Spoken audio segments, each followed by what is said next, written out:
So it is time to check out the Cruor, and I honestly have high hopes for this ship to perform really well in the Kalevala expanse. I know the Ashmo performed really well, and I would actually say the Ashmo is one of the more safer ships for the cruiser class Kalevala systems.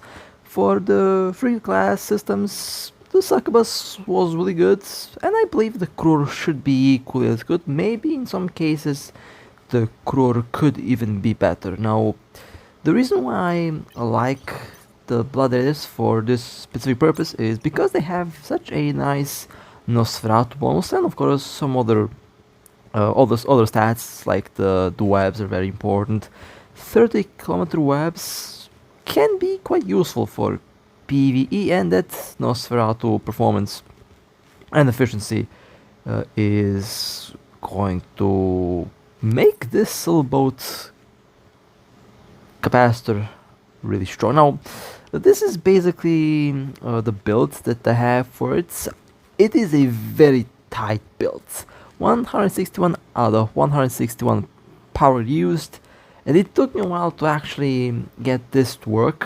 I actually struggled with the modules, since in order to have dual medium modules on the Cruor, you have to make some sacrifices. Now, I have some beam ladders for very important. I'll show you why I have beam ladders later, but once Cranmer a Mark 7 medium Nosferatu, a domination booster, and a Mark 9 Naftamer. So I initially wanted to go with a full-on C-type build, but obviously I wasn't able to fit all the necessary modules.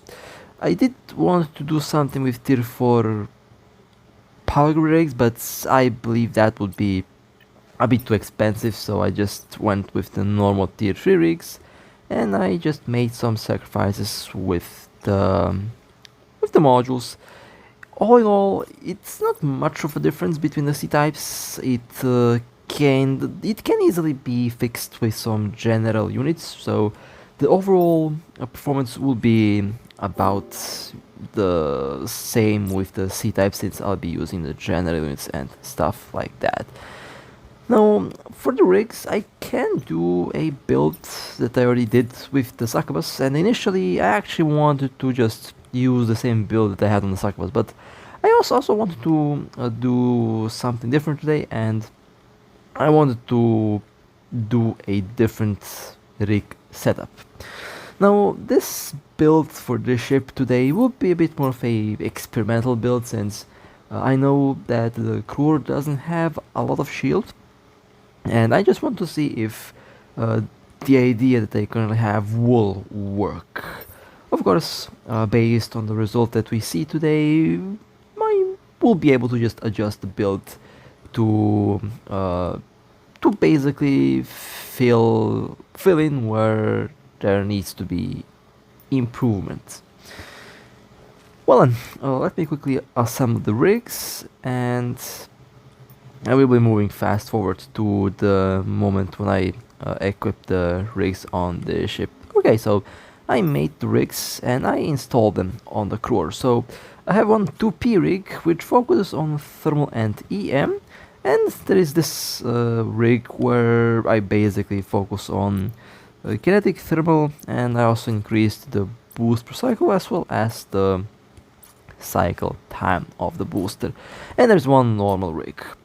Now I say experimental build because for Kalevala expanse you should definitely focus on everything that you can possibly focus on. That means all integrations should be for resistance, and they should also benefit the repair or shield booster that you have.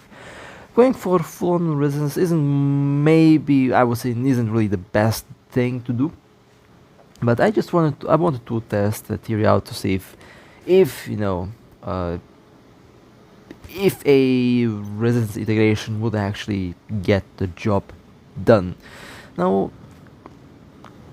this ship is technically capacitor stable with a medium Nosferatu and a medium booster, and this is what I like about the Cruor. You can get a very good capacitor, and you also get a very good well, technically a very good shield tank, but we will see how it will work. Almost the same stats as the Succubus. The only difference, like 12 or 13 shield hit point recovery is a bit more on the C-type on the Succubus than on this, which honestly not that much for difference. And the medium Nosferatu. Now I have beam lasers. Technically a kite build, 15 kilometer is the range. Although you will be surprised when I go and dock and when I swapped weapons to pulse lasers. The faction beam lasers use the same amount of power as the C-type pulse lasers. So that Docking literally request means that accepted. you could use this build, this exact build, but with pulse lasers, and in this case the pulse lasers would be higher tier, they would be C-types, and they would have, and they will have more DPS. And that is very interesting because it allows you to do a long range build or a close range build with the same build, and it will work the same way, since it is a Cruor and it just can do both. It can easily do both. So I'll slap some C-type pulse lasers just to get that more DPS, and I also love the fact that the pulse laser range just happens to match the medium Nosferatu optimal range. So it's about the same, plus minus 1 kilometer, which means that you can orbit at your optimal weapon range and at your optimal Nosferatu range, which means that the capacity recovery will be the best that it can possibly get. Now maybe I can sneak in a tier 4 rig. I could do a tier 4 rig setup easily, but again that would be a bit too silly for a Cruor. I mean, even this build is kinda silly, but it is justified for the Kalaval expanse, since you can literally make so much ISK there that a build like this is justified for that region.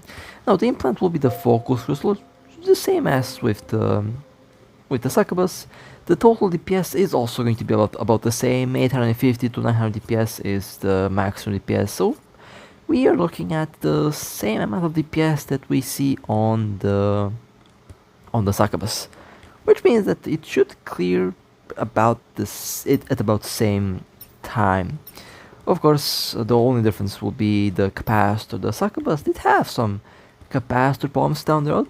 We will see how this ship's capacitor will work, and most importantly, we will see how the shield will work. As for the nanocore, I just have the Blood Omer core plus 18% extra laser damage. Nothing special, nothing fancy, just one primary attribute, so the nanocore doesn't really affect the performance too much. And now let me quickly find a needle track or a filament. Yeah, it's actually called a filament, I believe. So I will be jumping and we'll see what will happen. I really believe that the Cruor can do this type of content really well, and maybe I will buy a Cruor for that job. After all, I've been looking for an excuse to buy this ship, and well, maybe this is a good excuse. We will see. But let me unlock. And now let's construct the filament, and then we will see where the game will lead me.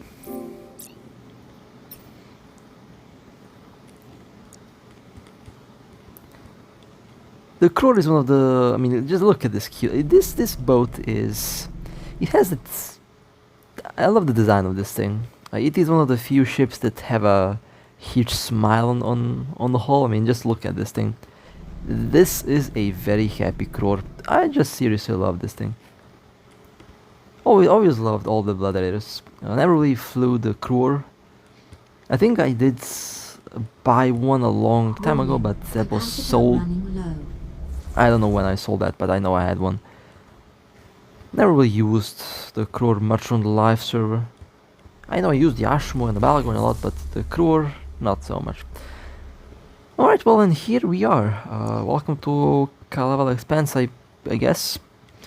And well, time to see how this thing will work. I'm actually quite curious to see what the result will look like. So let's warp to this small anomaly. Warp drive active. The loot so far has been amazing. I mean, I honestly have absolutely no complaints about the loot. You can make bank over here. It's probably the best it's been in a while when it comes to smaller ship stuff. Alright, so you have 6 ships per wave. Well, 6, 7 and 9 ships. That's the wave count. Oh, okay. No, the Cruor does have a very long range. I mean, it has a bonus on the web, so it can web at a long distance, and that does work and help a lot when it comes to combat stuff. Now, that shield definitely taking a beating, but just look at how the data capacitor is just insane. This capacitor is just probably going to be. I can probably improve the capacitor even more. Although the main problem with that is power grids. If I went with more capacitor, I will have to make more sacrifices when it comes to modules, or I would have to come up with some idea to basically still be able to fit 2 medium modules on this ship, while also improving the capacitor. Now, unlike the Ashimo, with the Cruor you can't really have 2 C-type, or you can't really have the best booster, the best ladder booster and the best Nosferatu. With the Cruor, unfortunately, you have to make some sacrifices, and that might be the only thing that's kind of, you know, a bit odd. But you can still fit 2 medium modules on this ship, and for a frigate, a medium module is kind of overkill, but it works, and it works really well. Now, so far, I don't really like how much damage this ship is taking. I can definitely tell you that I definitely don't like this current rig setup when it comes to that one integration where I have EM and thermal. While it does give you some good stats and the tank does look balanced, a 3P60 rig would probably do much better, since, I mean, the 3P60, as I mentioned before, is probably one of the more cost-effective rigs, or should I say, one of the more universally affordable integration. When I say universally affordable, it is a integration that's fairly cheap, and it does give you a very good performance for the price. Very good price performance ratio. And for this ship, a 3P60 rig setup would probably do better than this one. After all, with a 3P60 I can focus on resist, but most importantly I can also focus on the shield booster. I could make the booster work 25-30% faster, and I can make it maybe up to 50% more effective when it comes to recovering hit points. From 470, maybe I can get this up to 550 to 600 We're under attack. shield recovered every 2.5 seconds, and that would be some serious tank on this frigate. Although I'm also thinking about balancing it out with having a good shield tank, maybe at least around 78-80% resistance, if that's possible. I mean, the higher percentage you have, the less damage you'll be taking, basically. And of course, the shield booster would be running much less, and the overall capacitor of the ship will be used much less. But I have to admit, it is very satisfying to watch that shield being recovered. But for my taste, I'm taking a bit too much shield damage there. of course, I can just keep the boost running, and as you can see, the Nosferatu does recover capacitor very well. Obviously, the general unit helps a lot. The Nosferatu general unit on this ship is just pure. I mean, on any Blood Raider, is just pure evil. It just improves the amount of capacitor that you recover by a lot. There is a big difference. But so far, I think I'll be taking some armor damage. I'm 100% sure that I'll take some armor damage since it is just taking a lot of shield damage at this moment. Now it has decent. I mean, I believe I think the tank on the succubus definitely was. I mean, it's obviously better. The succubus has much more shield, and the succubus did have better modules as well as. I mean, it's a succubus, right? So not really surprised that the succubus has a better shield performance. Although, I mean, I say better shield performance, the Cruor and any Blood Raider ship is technically primarily a armor tank. It's just the way the game works, shield tank works on these ships. But on armor, I believe this could be much easier to tank. There is also the thermocirculation implant that I could technically use for the Cruor. And I think I'll be doing a second part where I do a armor tank fit with the Cruor, basically the same thing as I'm doing here, but armor tank. Just to see if I can... If it would be a better option, since again, Blood Raiders have been and always have been primarily armor tanks, but since it works the way it works in this game, you can actually shield tank them, and in some cases it actually works.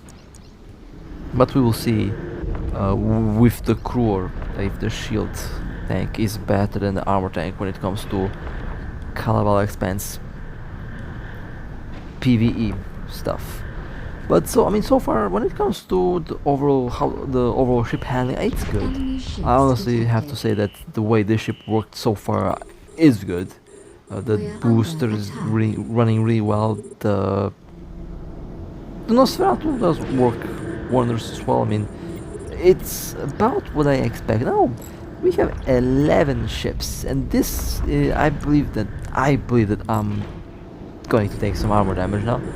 So, yeah, that's just they're doing a lot of damage. And if I did have a 3P60 integration setup, this wouldn't be much of a problem. The booster would be running all the time, but I would be able to out-repair the damage. It is still holding really well, but it is definitely bleeding shield slowly, so that means I have to focus on eliminating the ships before my armor runs out. I'm definitely going to be taking some armor damage. So, raw resistance. In this case, having raw resistance isn't really, the one and only thing that you should focus on. For this type of PvE stuff, having repair and, in this case, shield, boost, rigs in the integration is highly recommended. Or if you're using an armor tank, armor repair integrations and armor repair rigs would also work really well. That's again one thing that I'll explore in one of the next videos. But once I have eliminated some of these ships, now I'm actually able to recover the shield. Armor cannot be recovered, so obviously, since the ship has no armor repairs. But the shield will recover, and in a couple more cycles the shield will be at 100%. But yeah, not exactly what should happen with a proper tank or with any proper tank ship. Your tank should hold. So with this build, it is back to the drawing boards. Obviously, I personally expected this to end the way it did. Actually, if I were to be 100% honest, I thought that I thought that this test would end up in a complete failure, and I thought that the ship would just pop. I thought it would pop, since it doesn't have all the shields, and I did believe that Warning. the Capacitor current running setup low. would not be enough to out repair the damage. Wasn't really sure on what wave it would fail. I initially thought, well, if it failed on the first wave, then it would definitely be killed on the second or the third. If it failed on the second wave, then the third one is going to be also problematic. But if it survived the first and the second wave, then I thought, well, maybe there's a chance that it might pass, but also there's a chance that it might fail on the third wave, and it did technically fail, since the tank, I mean, the tank got broken. In my eyes, that's a failure. If the tank dies, if I take damage that I should not be taking, if my shield goes down, that should not happen with a shield tank, then in my eyes, that's basically a fail. But was it a interesting test? Was it a good test? Well, obviously, I mean, if I didn't test it out, I wouldn't know what to change. So now, with this in mind, the theory where you should put 3P60 rigs, or any 3P rig or any 4P rig, makes much more sense now. After all, I mean, there's also a build with 2P rigs that you can also do. I used to have that on Yashim a long time ago. So maybe a very specific 2P integration rig will work very similar. I mean, it all depends on how much the rig costs. The goal here is to have the cheapest possible integration setup with the best possible performance. And so far, the 3P60 rigs have been unbeaten in that aspect. But I also love to see what other things work or what doesn't work, just to give a larger view on what can potentially happen with the ship. But the good thing is, the capacitor does recover very quickly. The ship's velocity, I haven't talked about the ship's speed. The Cruor isn't really the fastest frigate, but it did get the job done in this case. 1.6 km per second was okay. The speed wasn't a problem at all. The only problem, basically, the rigs, nothing else. The modules, being cheap as they are, honestly worked really well. Barely any difference between the C-type build. There's a little difference, of course, but the difference isn't anything, drastic, like 1,000% difference or anything. It's not like that. With the general units, you really can make this super close to C-types, and you don't lose the implant if you die. You lose the general unit if you lose the pod or ship, so you can get away with having cheaper modules if you have the general units to compensate for the missing effect. Could potentially bring down the cost of the ship while maintaining the same performance as a C-type build, since in most cases the C-type build is more than enough. I mean, I personally don't use A-types or B-types. In most cases, I mean, I do have some ships that have those modules, but in most cases I don't need them. I mean, C-types is more than enough, and honestly, with the general units, you can just go with the cheap modules, and the cheap modules can technically work and perform the same way as the more expensive C-type module does. But I'll definitely, I mean, we'll have an update on the Cruor build with the shield tank, but with different rigs, because I really want to see just how much of a difference does a different rig setup make. Now I'll just make a prediction real quick. I believe that the difference will be ridiculously. I mean, I believe that the difference will be quite high. So far, that's been the case. I've been playing around with a lot of the integrations, and I kind of already know what to expect. So I'm just making a prediction, and then we'll be testing that out down the road. And also the armor tank Cruor will be done. That's one of the next videos that I'll be doing. Also very curious to see how will the ship work with a medium armor repairer. Well, with the armor repair, there's just no way to fit a medium Nosferatu because the armor repair just eat a lot more power grid. But we will see how that will work, and we will see how this will, how both builds will compare to one another when it comes to the Kalevala expanse here. But so far it's been fun. The region is honestly good. And if you want small ship stuff, Kalevala Expanse is the place for you. But with that being said, hope you guys enjoyed. If you would like to support me, feel free to like and subscribe. And with that being said, stay safe, play safe, as always, I'll see you next time. Autopilot engaged. Warp drive active.